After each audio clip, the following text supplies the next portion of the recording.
Water is essential for life. It is the lifeblood of our planet, sustaining every living organism. We need it for drinking, cooking, and growing our food. Without water, our daily lives would come to a standstill. We also use it for washing, cleaning, and flushing toilets. These activities are so routine that we often overlook their importance. All these activities contribute to our water footprint. This footprint is a measure of the total volume of fresh water used to produce the goods and services we consume. This footprint represents the total amount of water we use daily. From the moment we wake up to the time we go to bed, water is a constant companion. Sadly, many of us don't realize how much water we use.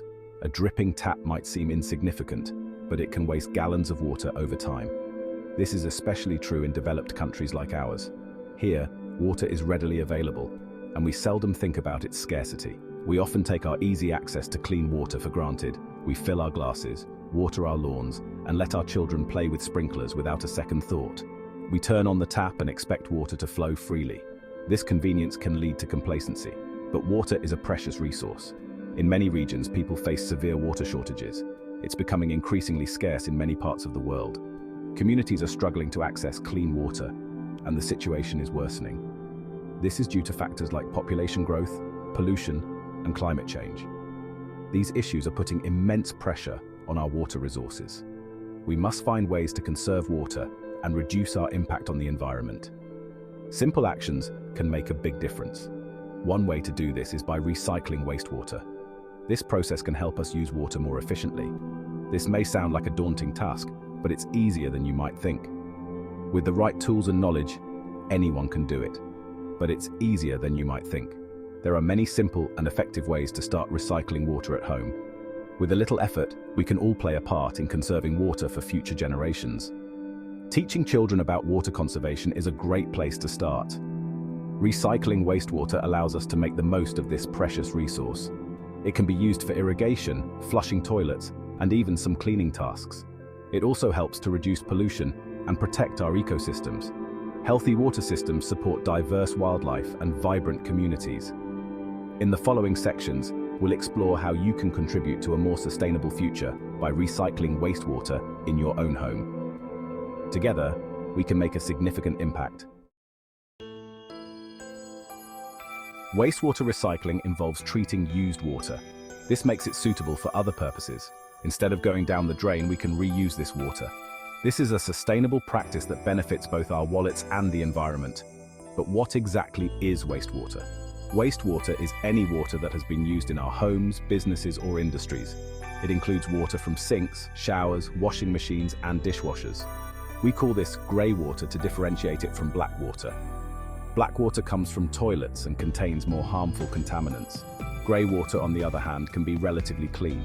It can be reused for various purposes with proper treatment. This is where plants come in. Plants can play a vital role in naturally filtering and purifying greywater. This process is environmentally friendly and cost-effective. Instead of letting this water go to waste, we can give it a second life. By using plants to treat greywater, we're mimicking nature's own water purification processes. We're creating a closed-loop system that minimizes our impact on the environment. Recycling wastewater offers a multitude of benefits, both for the environment and for us. Let's delve into some of the key advantages. Firstly, recycling wastewater conserves water. By reusing treated greywater, we reduce the demand for freshwater resources. This is particularly important in areas experiencing water scarcity or drought conditions. Secondly, it protects our waterways. Wastewater, if not treated properly, can contaminate rivers, lakes, and oceans. This pollution harms aquatic life and disrupts delicate ecosystems. By recycling greywater, we prevent these harmful substances from reaching our water bodies. Thirdly, recycling wastewater reduces our reliance on energy-intensive treatment plants. These plants consume vast amounts of energy to treat wastewater, contributing to greenhouse gas emissions. By treating greywater at home, we lessen the burden on these facilities. Lastly, using greywater for irrigation can benefit your garden.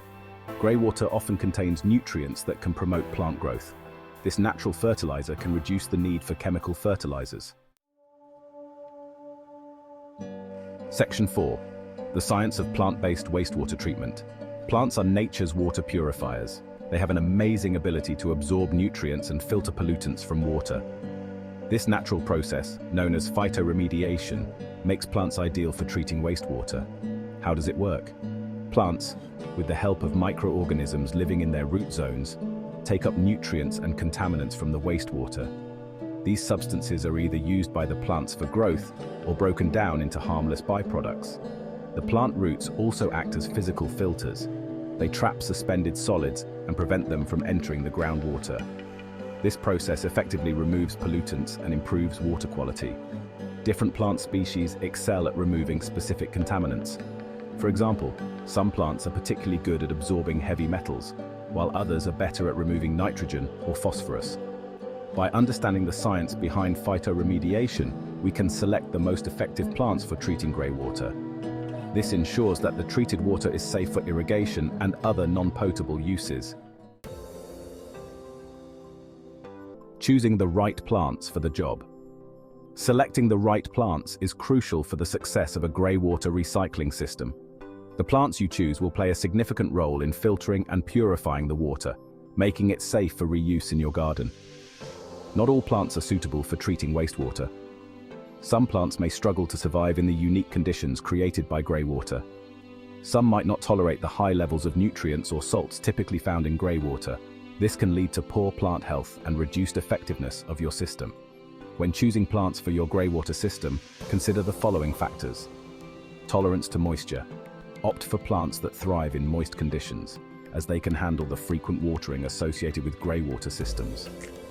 Plants that are adapted to wet environments will be more resilient and effective. Nutrient uptake.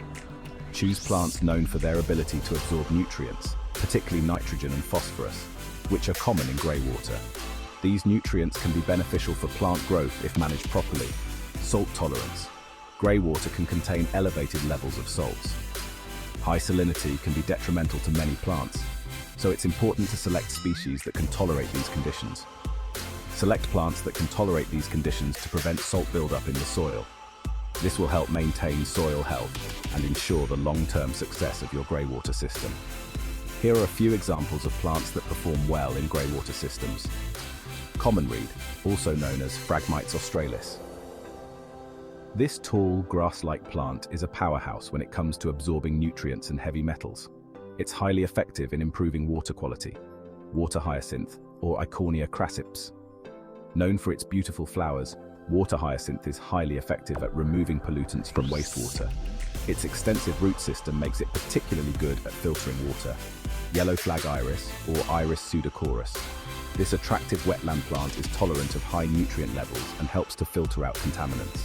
Its vibrant flowers also add aesthetic value to your garden. Remember to choose plants that are well suited to your local climate and soil conditions. Local plants are more likely to thrive and require less maintenance. Researching and selecting the right plants will ensure the effectiveness and longevity of your greywater recycling system. By making informed choices, you can create a sustainable and efficient garden that benefits both you and the environment. Building your own greywater system, a step-by-step guide. Building a basic greywater recycling system at home is more straightforward than you might think. With a few essential tools and some basic plumbing knowledge, you can set up a system that not only conserves water, but also benefits your garden. It involves diverting greywater from your home to a designated area where plants can filter and purify it. This process not only helps in reducing water wastage, but also provides a sustainable way to nourish your garden. Here's a step-by-step guide to get you started on this eco-friendly project. Step 1. Identify greywater sources. Locate the sources of greywater in your home, such as showers, bathtubs, and laundry machines. These are typically the most common sources of greywater, and identifying them is the first crucial step. It's crucial to ensure that the water is free from harsh chemicals and contaminants like bleach or toilet bowl cleaners. Using eco-friendly cleaning products can make a significant difference in the quality of the greywater. Step 2. Install a diversion system. This usually involves installing a diverter valve on your main drain line.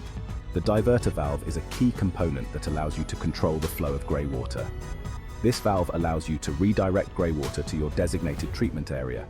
Make sure the installation is secure and leak-proof to ensure efficient operation. Step 3. Create a treatment area. This can be as simple as a constructed wetland or a series of planted containers. The treatment area is where the grey water will be naturally filtered and purified by the plants. Ensure the area is slightly lower than your grey water outlet to allow for gravity flow. Step 4. Plant selection. Choose plants known for their ability to filter grey water, such as those mentioned earlier. Plants like reeds, cattails, and certain types of grasses are excellent choices for this purpose. Plant them in a well-draining soil mix to prevent waterlogging.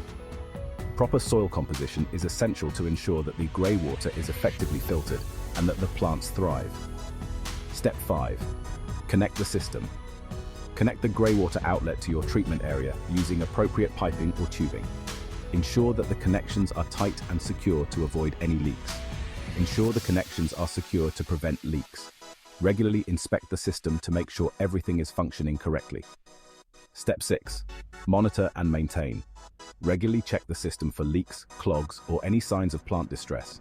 Monitoring the health of your plants will give you an indication of how well the system is working. Adjust the watering frequency and plant care as needed.